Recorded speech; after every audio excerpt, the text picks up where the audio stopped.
happen, it can be deviated like that. And when we look at the x-ray, we look at an x-ray, we see whether or not there's any evidence of that nasal bone at the top, that the bottom part of it, the top part of it, is that deviated.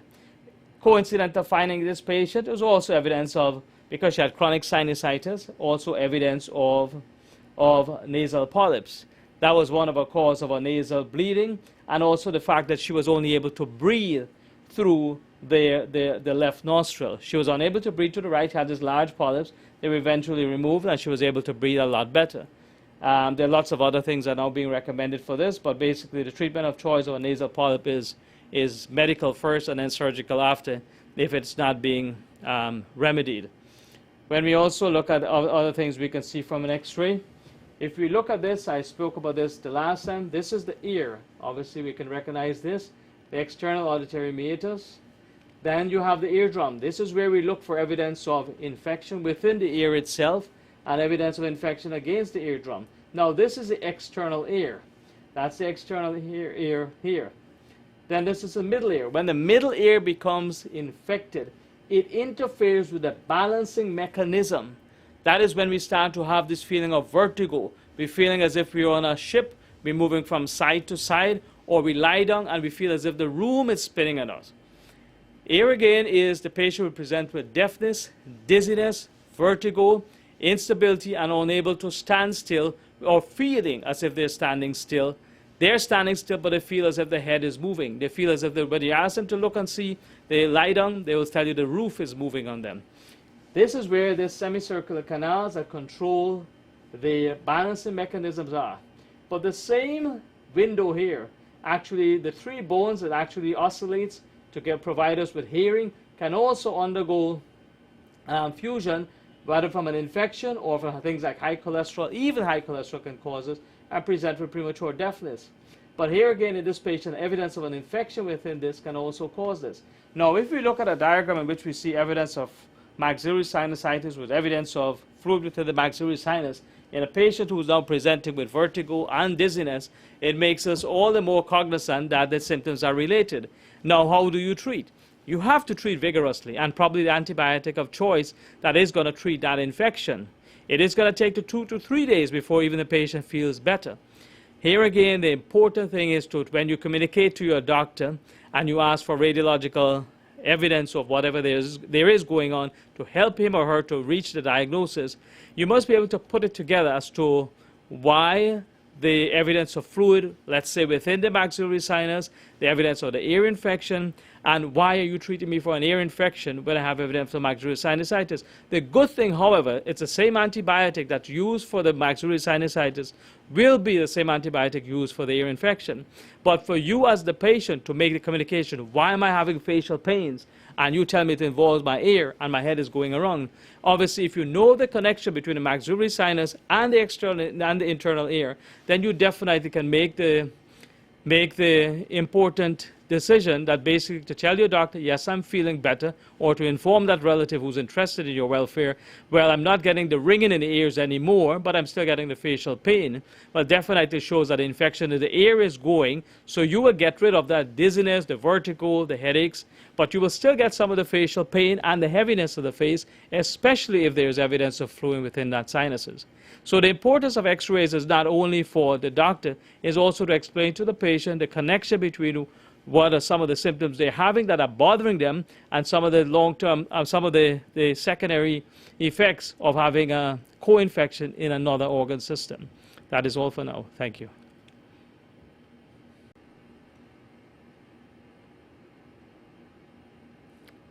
Continue our discussion on the head, neck, ear, nose, and throat, and focusing on some of the areas where radiological evaluation can be of assistance to us. Both the clinician and the patient himself in terms of understanding the symptoms. Here again, we always face with the decision whether or not an x-ray is needed. A lot of times patients will request it and we think it's not needed, or vice versa. Hopefully private practice, or hopefully any patient will find a comfort level with their physician and find a need that a suggestion is probably more, it should be done, rather than I think it's going to be a benefit to me rather than to you. A lot of times in my private practice in Richmond Hill, I encounter patients who have problems involving this area. the area involved in the nose, the nasal septum, the maxillary sinus, the the mouth itself, the area around the temporomandibular joint, and the jaw itself. When we look at that on a diagram itself, we can probably look at it on a lateral view. This is an AP, anterior posterior view, and the lateral view looking at it from the side. Obviously, the area we're looking at is the area involving the jaw. We can see this big jaw tooth here. And then we have the area involving the sphenoidal sinus, which is the middle of the head. And the area involving that area is around the ear. And then the proximal portions of the cervical spine, the atlas and the axis. When we look at a diagram involving a patient, what more or less looks like the frontal sinuses, the nasolacrimal duct, the maxillary sinus, and evidence of, on a lateral view, evidence of the ethmoidal ear cells. The frontal sinus, obviously when infected, it's filled with fluid, or evidence of mucosal thickening. We can also get the ethmoidal sinus being, the ethmoidal cells being extremely big and actually causing, when you look at this diagram, it can come all the way down and actually cause evidence of nasal blockage higher up and cause a tremendous amount of pain and actually prevent the drainage of the frontal sinuses. When we look at the maxillary sinuses, they're obviously lying in the direction in which we breathe in and out, but this is where the air is going. But the maxillary sinus is here. When you look at it on an AP section, obviously this is a sinus that's involved. If it has a cyst, as in the case of, this is a cyst within the nasal, within the nose itself, but if it has a cyst within the maxillary sinus, that can also present with fluid within, intractable pain, can also cause nasal bleeding, especially when you bleed heavily. Because remember, these maxillary sinuses, the frontal sinuses, they all drain into the nasal septal area. In fact, if you look at them, when you divide the nostril, this is you're looking at the nasal septum, which is the middle of the bone in the middle. But on the lateral side that makes up the nose, you have these areas called the superior, middle, and inferior conchae. And this is where the sinuses drain. The sinuses drain into these. That's why the secretions from a lot of the sinuses, especially when they're open, drains into the nostril. When they're blocked, the patient complains of this stuffiness and stiffiness and unable to smell, unable to breathe. Why is the sense of smell affected? If we look at this diagram, the cribriform plate of the ethmoid bone, this is where the frontal lobe is, and the olfactory cells that we can actually breathe, that we can actually sense a smell, is actually located here. So when the cribriform plate of the ethmoid bone is in fact infected, you're not able to smell properly. Hence, the connection between chronic sinusitis, infection involving the nostrils, you're unable to smell properly. But this area is also a problematic area for a lot of the patients that I tend to see, because it's sometimes a little bit difficult to understand the anatomy. But hopefully if we can understand a little bit that goes on, it is going to make us more aware of what our physicians are trying to treat. And in addition to that, also help our relatives to understand the connections between pain in the ear, sinus infection, pain at the back of the throat, the mucosal edema, the mucosal stuffiness, the fact of why is it bleeding? Is this nostril bleeding in an elderly patient? Is it more that we worry for the sinuses and worry for the evidence of an increase in intracranial pressure, or the fact that the hypertension is uncontrolled? Because that is what is going to give us a stroke. But you still have to get to the differential diagnosis as to what is causing the nasal bleeding. In our case in question, if we go back to the nasal bleeding, let's say we've ruled out things like hypertension in an elderly person, or in the young person, evidence of any other disorder. Hypertension can also cause bleeding in the younger patient. Obviously, we're looking for a local phenomenon as well, especially with a patient with fever, chills, etc., and evidence of an upper respiratory tract infection. When we look at the diagram to say around this area we're concerned about, the eustachian tube, which is the opening of the middle of the inner ear. This is the inner ear itself that drains into the area of the posterior to the maxillary sinus, can become blocked in an infection involving the sinuses and produce deafness. The way it produces deafness, because the blockage of the eustachian tube, now the pressure of the external pressure from the atmosphere, the internal pressure coming from inside of the mouth should be equal. And when you have evidence of a blockage within the eustachian tube, then the pressure on the outside is greater, and you tend to feel this fullness within the middle ear. The way to alleviate this is to try and open this eustachian tube by medication. A lot of the times we try, and basically it takes about 2 to 3 days for the mucosal edema to resolve. And then the patient feels better, they stop the medication, the mucosal edema returns, and then we up to the same position again. In fact, it's even recommended 10 to 14 days to at least make sure that the mucosal edema around here gets resolved. So this opening is here, so you don't suffer with that complication. When we look at it, we have the evidence of the hard palate, which is the upper area of the mouth itself, and a lot of us have some little swellings at the roof of the mouth. And in fact, I've heard of the word taro, and it can become infected. Also, a lot of times when we eat spicy food, it can actually erode the mucosal edema around that area and cause a very uncomfortable sensation. And a lot of times that will bring the patient to the doctor as well. I've got an inflammation. But I've seen a case in which a patient had oropharyngeal cancer and was actually all the time thought of it, this was a natural part of the hard palate on the roof of the mouth itself. When we look at that, pathology can also involve the area involved with the soft palate behind, the nasopharynx, the palatine tonsils, the tongue itself, the area beneath the tongue, the muscles that actually, the bone itself around the tongue, the oropharynx, and even before we get into the area of the gullet, in which we have the esophagus and the trachea and the thyroid cartilage, that we can approach and discuss in another discussion. Thank you.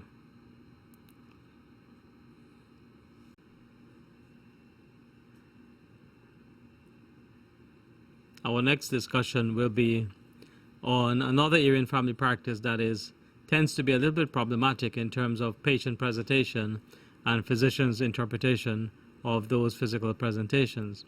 And sometimes we've asked to do an x-ray in terms of trying to make a better diagnosis. For instance, some of the complaints that will come to the family physicians that involve that area of the oral cavity, the pharynx, the nasopharynx, the oropharynx, and involving the thyroid, the area of the thyroid cartilage, and the proximal portions of the esophagus and the trachea. In a diagrammatic representation, the area I'm describing is the area around the floor of the roof of the mouth, the soft palate, the palatine tonsils, the oropharynx, the tongue, the gum, the linings of the gum, the maxilla, the evidence of the thyroid cartilage, that area of the neck here, the portion where we swallow into the esophagus, which is the gullet, and then the area through which we breathe, which is the trachea, which lies anterior to the esophagus through which we swallow. That area in front of it, Adam's apple or the thyroid cartilage. We look at it in terms of the mouth itself. We can see, if you can see the opening of the mouth, the uvula, sometimes called there's another name to it that we commonly call it, palatine tonsil, the palatoglossal arch, and the roof of the mouth itself, the tongue, and these little things which are the taste buds that lie above, that are above the tongue, which sometimes create diagnostic problems for patients and physicians themselves. When a patient presents with symptoms suggestive of difficulty swallowing, dysphagia, whether or not it's related to I swallowed a fish bone, so I'm unable to swallow further because it's painful, or I have slept last night and because of I don't know why I'm feeling this way, but I find a difficulty swallowing. Could it be a result of an infective process? Are you developing a pharyngitis, either viral, bacterial pharyngitis, or is it from the gastroesophageal reflux in which the acid from the previous night has caused an irritation at the back of the throat? Look at how different these diagnoses are. One is from an infection, the other is from gastroesophageal reflux. A patient can also present with difficulty swallowing from evidence of a growth, whether benign or malignant growth, that is occurring at the back of the throat.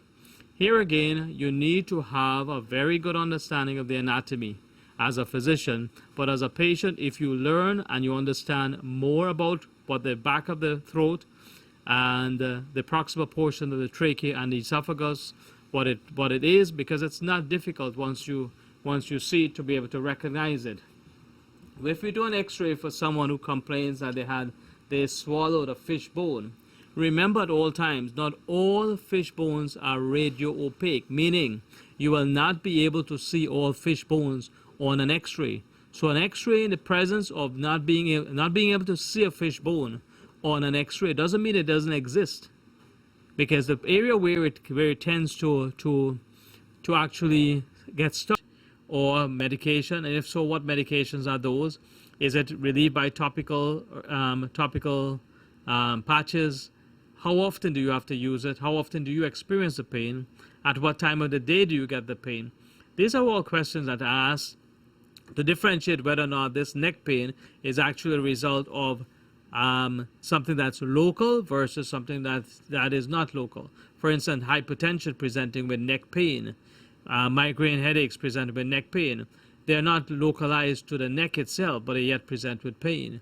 A patient can have thoracolumbar pain from a scoliosis involving the thoracolumbar spine and have neck pain. So having ruled out that this pain is coming not from another part of the body, then we are left with a position of this neck pain. What is it caused by? Now, how do we approach the neck pain? Is this as a result of the vertebral column itself? Is it as a result of the ligaments that support the vertebral column? Is it as a result of the musculature around the vertebral column? And if so, we need to be able to figure out what is going on. For instance, the history and the physical examination. The history, by and large, is extremely important to see how much range of motion the patient is able to have. And if so, what is that range of motion improved or altered in any way, depending on medications or depending on physical therapy or depending on any form of intervention, whether it be an injection or a patch, etc. It also is in your history to find the duration of time the patient gets the pain at the time of the day. Is it from tension headaches that you can get pain that radiates to the neck? Obviously, yes. But let's say, for instance, that patient who was involved in the accident and comes with this excruciating pain involved in the neck. You've had to do an x-ray, an AP and lateral x-ray, and you come up with this particular finding in which you find you do a lateral x-ray of the neck itself, and this is the base of the skull and the 7 vertebrae that make up the neck itself. You also faced with you can see the thoracic spine, you can see portions of the first and second thoracic spine. You can also see evidence of the clavicle. You can see here evidence of, especially if I take off the lights, you'll probably be able to see if there's evidence of soft tissue swelling at the back here. But other than that, on an x-ray, what you look for is the integrity and the being able to see the anterior longitudinal ligament, the anterior portion of the vertebral bodies. If they're aligned, you're happy with that. There's no evidence of any displaced fragments. You can see the posterior part of it is also in. But where we need to make the decisions is basically, having seen these are normal, what else can cause the pain? If we look at the neck itself, here is what we face with. The sternocleidomastoid muscle being this bottom muscle here. And really is the muscle, if you put tension on our face, you can see that muscle that connects from the mastoid process here to the sternum, which is here, the clavicle and the sternum. So this is sternocleidomastoid muscle, is one of the biggest muscles in the neck, and in a rotation injury from a punch here can actually tear this muscle. But a lot of times we can have smaller tears involving the scalenus muscles and the splenius capitis, which lies beneath here, that can cause severe pain. And unless you go deep into the area under the sternocleidomastoid, you will not be able to elucidate this pain. And this is one of the injuries that tend to occur in whiplash cases, etc., in severe whiplash cases. But what happens in the case, you have hemorrhages, microhemorrhages or blood clots that form within this area that can cause a tremendous amount of pain and swelling. And usually on superficial palpation, you're not feeling any pain, but on deep palpation you are. This at least takes about 6 to 8 weeks to heal. But as a physician, you need to have a high index of suspicion as to what is causing the pain. Is it just the normal stuff, or is it something more sinister that's going on? There are lots of things that are more sinister that tends to go on. An injury to the neck, so an injury to the back of the neck in which you have severe pain in the back of the neck can actually be where the ligamentum nuchae, which is a big ligament that holds the spinal cord intact and holds the neck intact. If that is torn, that also can cause bleeding within the neck. If you have evidence of hyperflexion, in which the neck actually moves forward, you're faced with damages that could involve the actual vertebrae itself. And you can actually see in this particular case, in which if you enlarge it, you can see evidence of the bone itself. When the bone itself is fractured, you will be able to see it on an x-ray. But in the absence of this, you will not be able to make the diagnosis on an x-ray. You probably can be able to make it on an MRI. But what you've actually done is disturb the integrity of the vertebral column, because now the anterior longitudinal ligament, which keeps it in place, is no longer there. This is now an unstable injury. When you have an unstable injury that involves this, just imagine that you're having the nerve root that comes through this, the spinal nerves that actually come through, coming off from the cervical cord, spinal cord. You have the spinal nerves, but the spinal nerves themselves that innervate the C5, the C1, 2, 3 that innervates the diaphragm, etc., C4, 5, 6, C5, 6, 7, and 8 that innervate the hand. Imagine them coming off of the root between the openings here, and actually because of the integrity of this is affected, you can actually have contusion to the cord, to the spinal nerve itself, and that can result in permanent damage. Permanent damage to the effect that you are unable to move your hands, or you have increasing weakness in your hands. That is a diagnosis that can be made. One, if you get a nerve conduction study done, it can show that, but that's something in an acute injury. First of all, you have to make sure that the instability of the spine does not lead to any further injuries involving compression of the other spinal nerves.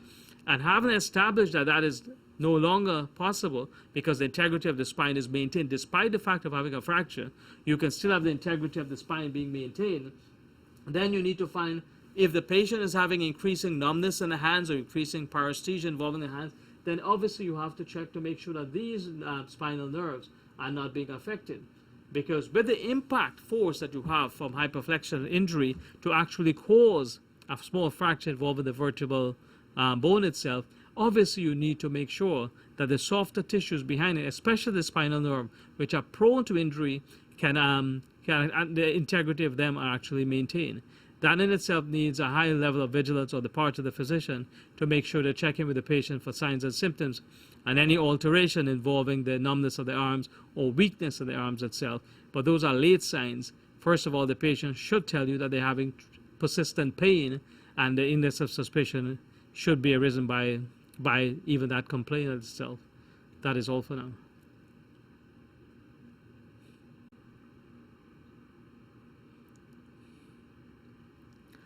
Neck injuries in family practice, especially after a motor vehicle accident or blunt trauma to the face or any trauma that involves the head, is sometimes a very serious diagnostic problem in medicine. If we can look and see what are the things that we tend to focus on, especially with a patient who presents with neck pain, other than the high blood pressure and the exacerbation of cardiac conditions that can cause this, we also are looking at other things that could arise, except for the vertebral column, the spinal cord that runs through it, the spinal nerve that actually comes from that spinal cord that actually sends roots through the neck itself, forms a brachial plexus, and innervates our arms. The same thing applies in the leg itself, through the lumbar sacral plexus that innervate our legs. Hence the need for things like nerve testing when these injuries occur. But immediately after a serious injury or a whiplash injury, when we have evidence of these hyperflexion injury, in which the head is propelled in a forward and downward motion in hyperflexion, you can actually have wedge-shaped deformity of the bone that occurs here, in which you actually created by the anterior portion of the spinal cord itself being crushed. But that will makes us feel that we need to go even further and check the spinal nerves themselves by getting an immediate MRI done for the neck itself. But when we look at the other causes of persistent pain, we have to look at if the person is having persistent pain in the neck, is there any evidence of trauma to the neck by this evidence of this hyperflexion injury actually causing a hit to the frontal cortex or the forehead to cause small cerebral edema, cerebral hemorrhage into the brain area itself, and we'll need to get an MRI. Also, you can have damage to the eyeball itself, and that can actually pull on the optic nerve. That in itself is a serious problem because it will present with intractable pain and difficulty seeing and in advanced injuries. Now we look at with the same hyperflexion injury in which the esophagus we see here actually could be, the vertebra itself can actually impinge on the esophagus, because the esophagus is lying anterior to the vertebral body. And here the vertebral body is held in place by the anterior longitudinal ligament. That hyperflexion injury now will cause, when the tears occur in both ligaments, both the anterior and the posterior ligaments, the vertebrae itself may slip out of the normal alignment and the spinal cord may be injured. So this is the spinal cord that's in the back here. When this one is split out of alignment, look at 1, 2, 3, the fourth one is slipped out of alignment. This now compresses the esophagus, but we have the esophagus is not going to be damaged in any way. But what we're faced with is the spinal cord itself undergoing contusion. But that spinal cord contusion can cause swelling within it. Whiplash injury, when it jars the brain, will produce a severe amount of swelling and can also cause severe headaches for quite a while. In the hyperextension injury, what we see here, obviously we're looking at the muscles themselves that supports the neck itself. These can also be damaged. Not only the superficial muscles, but also the deep muscles that we mentioned before. But look at here, look at what's happening here. These are the muscles that actually attach to the thyroid, to the cricoid process and the thyroid cartilage. They can also be stretched, giving pain to the anterior portion of the neck. Then you have the thyroid cartilage that's here and the trachea. So even with a hyperflexion injury, a hyperextension injury, in which you have trauma to the neck itself, you can also have difficulty swallowing or difficulty breathing because of damage to the trachea itself. You can also have the muscles themselves causing intractable pain. Whiplash injuries can cause injuries to the neck muscles, ranging from just the minor strains, the microhemorrhages from severe tears themselves. And the commonly affected muscle, obviously, the sternocleidomastoid muscle, and the scalene muscles, the splenius capitis, and the longus colli muscles. The only thing to know about these is that these are deep muscles within the neck. The superficial muscles we all can actually be able to treat, and treat quite easily. Treating the deep muscles with physical therapy is sometimes extremely difficult because the heat is not able to penetrate to that area. But more than important than that is the index of suspicion that makes us make sure that the spinal cord itself that runs through the canal itself is not damaged. But also, if we look at the posterior aspect of the vertebral column and anterior to the spinous process, is where the vertebral artery itself runs. The vertebral artery obviously is important in terms of supplying blood supply to the posterior part of the head itself. When we face with this, if you have an unstable injury to the neck itself, and you actually can see this on your x-ray, if the posterior part of the vertebral body that's held together by the posterior longitudinal ligament, if the integrity of that is compromised in any way, your nerve roots, or the spinal nerves as they come through the opening, those are the ones can become compressed. In addition to that, you're worried about the vertebral artery that supplies the posterior aspect of the brain itself. That itself can be contused and decreases the blood supply to that portion. In addition to that, you're worried about the ligamentum nuchae at the back here, the muscles of the trapezius at the back here, the muscles of the longus colli, and all of them that actually supply and supports the neck. This in itself, the damage that's done between, let's say, this portion and the nape of the neck, is much more of a painful situation and spasms and inability to move the neck. It's a pain in the neck. It's not meant to be a pun, but there's a pain in the neck that's sometimes easy to diagnose, difficult to treat, but the long-term sequelae is extremely good because it's soft tissue injury. The ones to do in which the bone itself is damaged and the spinal cord itself and the spinal nerve root themselves become contused are the ones to worry for. So in the process, it's not only for the initial evaluation of the injury by the physician, but also for the follow-up reports to reflect that the patient is having persistent pain or increasing numbness, so we do not wait too long before we get the MRI done or before getting the nerve studies done to make sure that we are cognizant of the fact that in injuries to the neck, the soft tissue might be the one that gives us a tremendous amount of pain and brings us to the doctor. But the spinal nerves that can become compressed with an unstable injury can be further compromised by a patient ignoring the fact that the minimal amount of pain that they're experiencing equals minimal injury. In fact, the converse is true. Sometimes the musculature of the neck are the ones that give you that intractable amount of pain. And the ones to do with the evidence of the vertebral fractures are the ones that sometimes go about for a while until the patient starts to experience numbness involving the fingers and in the other periphery.